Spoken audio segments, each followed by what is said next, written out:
Yeah, I love this question. I've thought about it so much this year because I just turned 50. My husband and I just turned 50 in February, and I don't know what it is, but I think when you get to this age, you just really start to reflect on the seasons of life. And I've only run one marathon, but I distinctly remember the different sections of the marathon and how it felt.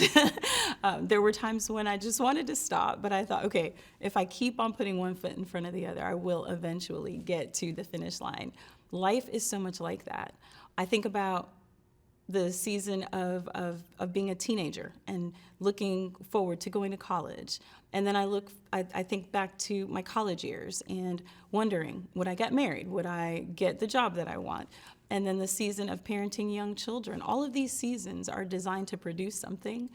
And in every season, God has used my circumstances to make me into the person I am now, and He's going to continue doing that. So every season is a step along this beautiful journey.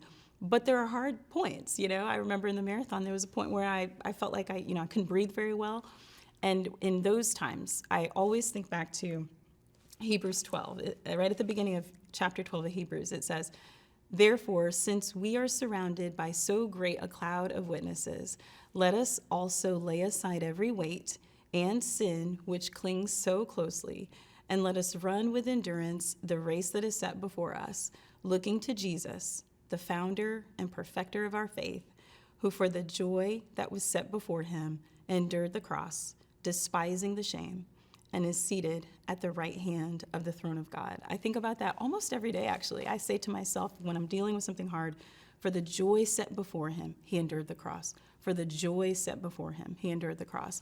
And so for the joy set before me, which is to someday see his face, to someday be in the presence of God, I will endure whatever the hard thing is right now. It is his victory that gives us strength. And so in every season of life, we need to trust that he is using it to make us into the kind of people who will endure to the end.